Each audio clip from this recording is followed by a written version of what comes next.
The one perfect, the ultimate fertility diet. That's really what so many people I have worked with were initially looking for.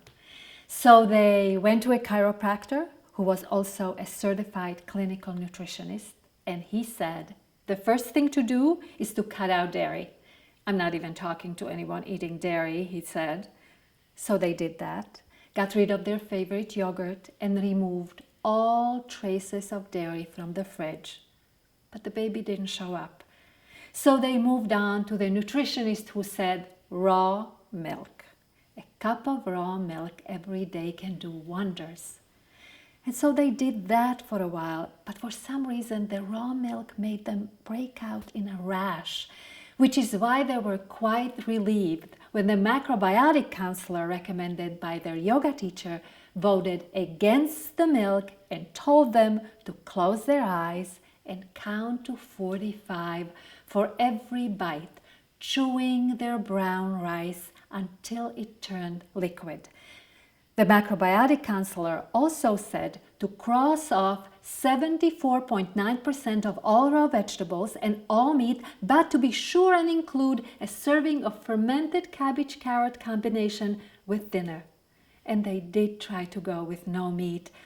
But then the acupuncturist who once met the Dalai Lama's personal physician, that famous acupuncturist who only visited their city once every 5 years, said, eating 3 servings of lamb a week, the size of their palm, would relieve their liver qi stagnation. They had always been vegetarian, so they didn't feel that great about eating the poor lamb, but they thought they could do that just until the baby showed up. But the baby wasn't showing up. And then the psychic they went to told them about a fantastic raw foods coach in the East Village in New York. And so they went to see him. And the raw foods coach was not happy to hear about the lamb. He was pretty convincing when he told them that not just meat or fish, but any cooked food was entirely out of the question. And he, the groovy, bright-eyed, black pants wearing, leather pants wearing raw foods guy, hoped that they realized that anyone eating cooked food was an addict.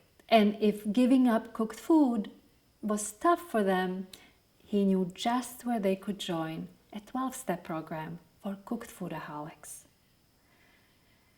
So they pondered the advice of each of these passionate advocates, along with questions of gluten or no gluten and lots of soy or none. And that's usually around the time they would show up at the Fertile Heart Studio, eager for me to unveil the ultimate fertility diet. Clearly, there's a great deal we can learn from various approaches to eating. But my point is that assigning all responsibility for our food choices to outside experts can drive us crazy and often do more harm than good. In my 2 books, I offer quite a bit of advice, quite a bit of guidance on eating to enhance our fertility and health. In Inconceivable, the Cleaning the Refrigerator chapter is all about my aha moments related to food and how food became one of my fertility drugs. In the Fertile Females Ally in the Cupboard chapter and the Feeding the Body Child chapter, I share much of what I have learned in the years of experimenting and teaching about food and fertility. But for the purpose of this short video, I will just focus on some basic ideas of the way we approach working with food in the Fertile Heart Ovum practice, also known as the IBOW program. The first thing we let go of is the idea that there is some sort of one-size-fits-all fertility diet, and if you follow it to a T, you'll be pregnant in no time. Instead, in the practice as a whole, we're learning to do something quite radical. We're learning how to feel, think, choose, and act for ourselves. And we're learning to do that in every aspect of our baby journey, including our relationship to food. The tools, the fertility drugs of the Fertile Heart practice are ideas. Yes, ideas can be powerful fertility drugs. Carefully crafted visualizations, body truth movement sequences, chants, and food. When we are working with food as a delicious tool in our Fertile Heart toolkit, we get to recognize and heal not only physical depletion, but emotional and spiritual depletion. After all, our relationship with food mirrors our relationship with ourselves. So we said we're learning how to think for ourselves. If we see food as a delicious, health-enhancing tool, then thinkers that we are, we ask, what is it that I am looking to achieve with this tool? One of the possible answers to that question for many people is, I want to create more energy in my body. Why? Well, with more available energy, more available inner resources, the inner physician, the body's self-healing mechanism, will have more energy to spend on balancing hormones, repairing damaged tissues, allow the organs to function more efficiently to prepare for the serious task of conception, gestation, and birth. There's a lot more that we're looking to achieve with food, but we'll just focus on this essential idea of creating more energy. So, how do we create more energy with food as our instrument of change?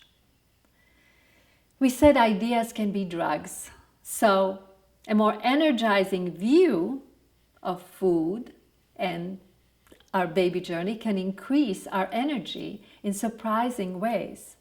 We can say, I have all this love I've been saving up for my unborn child, while there seems to be a neglected child right here that says, I can't do what you're asking me to do.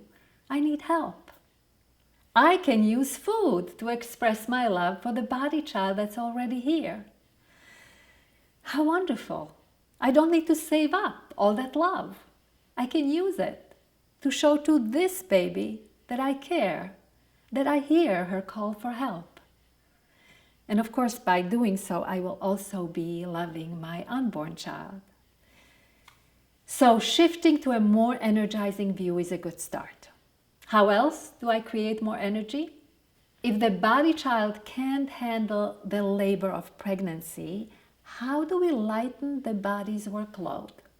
Since digestion is a most labor-intensive task, I can ask, how can I make digestion easier for the body? How else do we create more energy with food as a healing tool?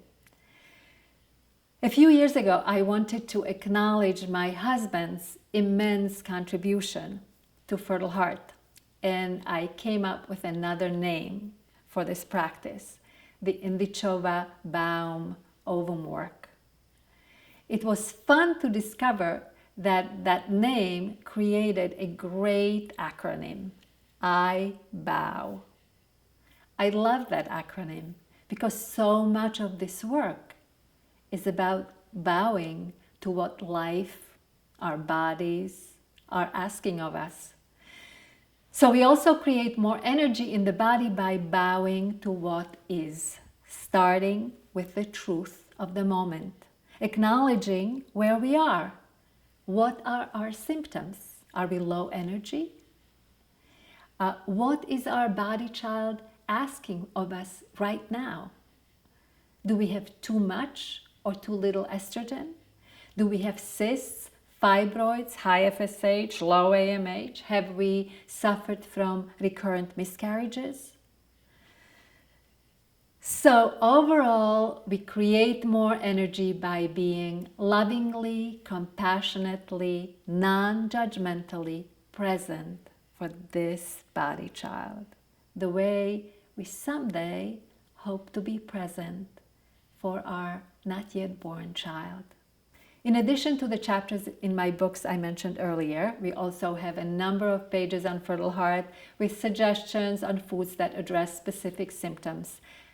But as you peruse those and any other pages offered by Dr. Google, remember that learning from teachers can be useful, but the only food expert on call 24/7 is sitting in the center of our stomach.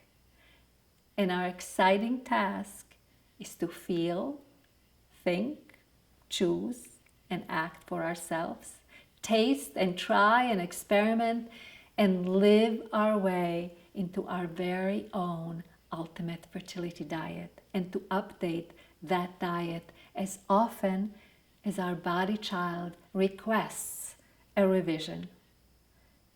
Thank you for listening.